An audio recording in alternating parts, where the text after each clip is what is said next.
Welcome back to the Titanium Hangar. Happy Friday, everybody. This is Mike. Today I want to talk to you about Maketoys making a comeback. And they've got figures that we've known they were in the works for a while, but we have release dates, we have prices. It's getting closer. So why is this important? Why is it significant? I'm going to talk about that. I'm going to go up against the competition that they have coming up.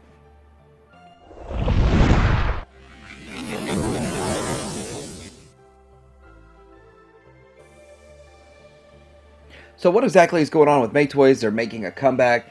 There are pre-orders, solicitations, sales that are coming up, and we have price, we have availability, expected arrival. So with this, this is what they call the Grand Mean, and this is supposed to be their take on a highbrow. And we've seen this before, but this is, I guess, the packaging art or some sort of art they're putting out.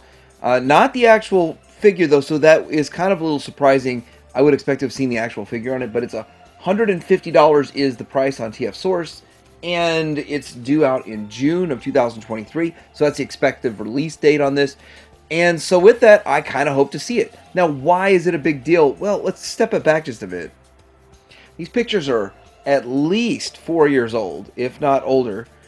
And this is prototypes. These are prototypes from back in the day when they had the highbrow and they had the brainstorm on display.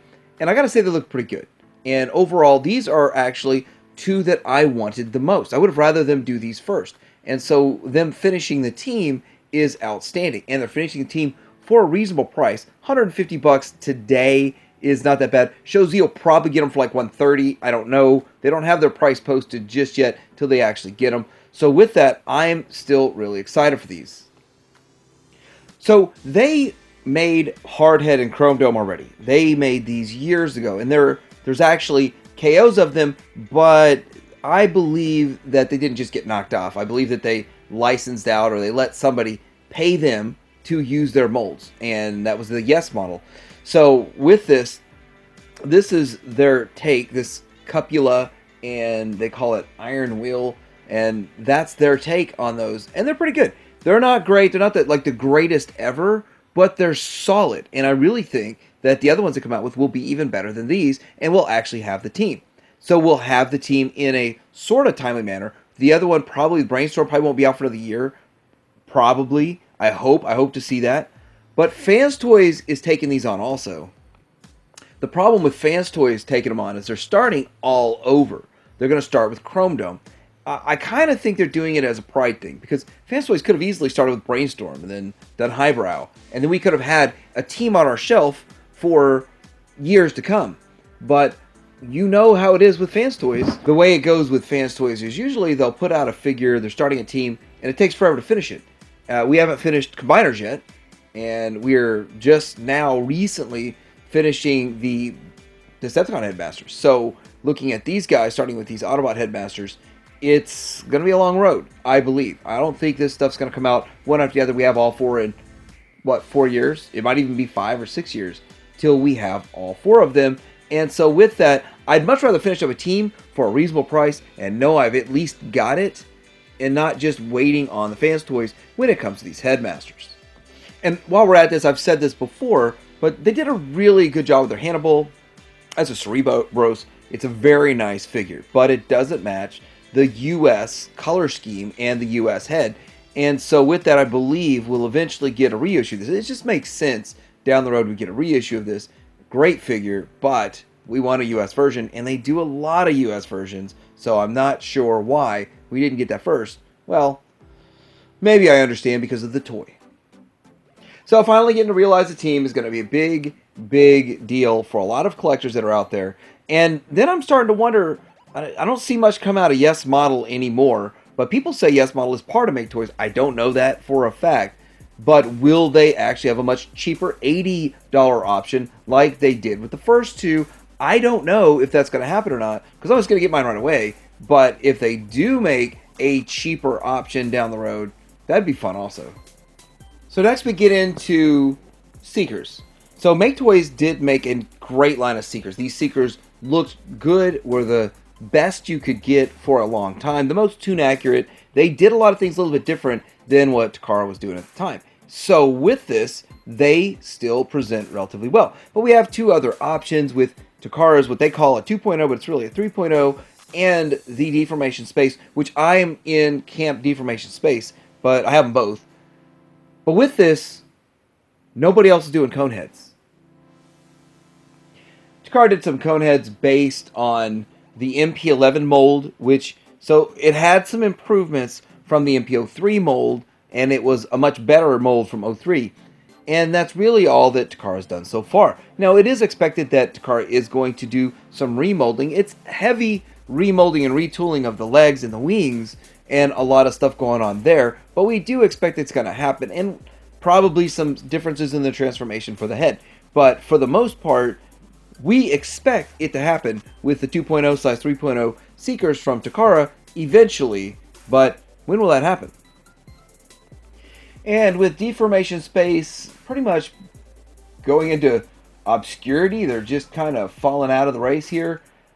They could go on with another name, pop up with another name, but it doesn't look like it. I thought we'd see Coneheads by now, but we don't.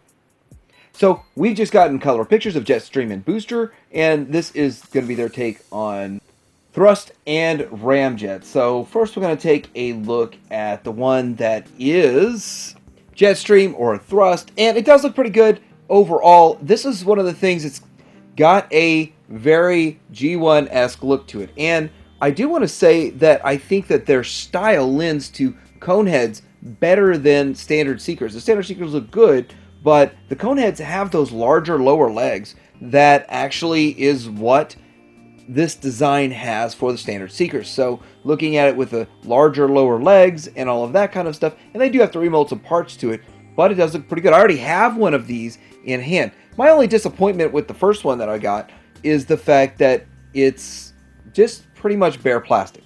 I don't know how much paint they could put on this, but they did paint up their Starscream really well, and then when I got their Dirge figure, they called it Endgame, which everyone thought Maketoys was over after Endgame. But that thing didn't have much paint on it, so I was a little bit surprised. I kind of thought it would be painted as well as the other ones, but it really wasn't that well painted. But the alt mode does look pretty good overall, and with both modes, transformation's not too horrible, so it's a pretty solid figure, and I think people will be pretty excited for it. Getting into their booster, this is a Turbo Man's arch nemesis. No, I'm just kidding. They're both $140, so both of the Coneheads are $140 at TF Source, probably a little cheaper when we get them at Show Z, and so that's where I'm going to get mine from. But I am pretty excited for this. Even though I do have the Toy World, I do like these a little better than Toy World. Toy Worlds are super tall. Now, you could get away with Toy World being so tall. I'll show a picture of it in a bit, because Coneheads are taller than the standard ones. But anyway, looking at side by side, you can see the color difference and all that kind of stuff. And I'm guessing not a whole lot of paint on these either, but it looks like the wings are painted. Here we go with the alt mode, kind of a more close-up look at the alt mode. And I'm wondering if that red's all paint, because you've got different reds in there. Maybe if it's painted, it will all match, because if you have different reds, sometimes it doesn't match and that kind of stuff. Different pieces, one's painted, one's not, so the wings are probably painted, but it does still look pretty good. It looks like what you'd expect. It looks pretty sleek overall, and pretty smooth and pretty clean. So it makes me sort of start to wonder, will they do both of them in 1 month? Because these are both supposed to come out in April, and I don't want any April Fool's jokes here on these guys. If they're supposed to come in April, I like to see them in April, but I still think they're pretty impressive looking for what they are, for the price point and all that kind of stuff. Because Takara's are going to be like $240, and then you're going to have to come around to waiting for a KO for 10 months to a year and all of that kind of stuff. And Takara doesn't even have pictures. It's not even on the radar yet. Now, we'll step back versus the Headmasters that we don't have yet. A lot of people like me already have a Conehead set. There's already a Conehead set, or somebody out there selling a set that you might be able to pick up for a good price and all those kinds of things. So with that, I don't think that these are as necessary, in my opinion, as the Headmasters. But Seekers always sell, and Coneheads just seem to not get made as often as the main Seekers. You're starting to get a little bit deeper into obscurity when you get into the Coneheads, but where I stand is I'm happy with mine, and if they release it in April, I'm great. If they push it back, it's not going to break my heart, but it might break some people's hearts. Jumping quickly back to the Fans Toys situation here, they have completed this team, but there's a lot of people still waiting on Lupus, including myself, to finish that team. And so with this, it's going to be kind of exciting to do that. It's sort of completing a team that a lot of people already have complete, like I was just talking about with Coneheads, and so I'm excited for that. But it took a long time, actually. I mean, if you think about Lupus came out in 2014, and then we just got chopped pretty much last year, that's a long wait to complete a team. So I want to use this timeline. Maybe the timeline won't be so long nowadays as it was in the past, but with the Autobot ones, will it take 7 years? Who knows? And I know on Fridays I talk about Masterpiece, but I thought it was really strange that BBTS got the Walmart exclusive of the Headmasters in. I don't get it. Like, why are they getting the Walmart exclusives in stock? That's crazy, but I'll probably talk about that more in my news, but I figure it's somewhat semi-relevant because we're talking about these Headmasters, and the mainline stuff, you can get it at BBTS, even though it's exclusive to somewhere else. So I want to know what you guys think about this. Are you all excited for Maketoys? Maketoys making a comeback and putting out these figures they promised us a long time ago? Or are you waiting for the Fans Toys? Are you waiting for Takara? Are you waiting for Deformation Space under its fifth name from Transform Element to something else? Who knows? Because I'd like to hear what you think. Like, subscribe, Jeremy Hanger out.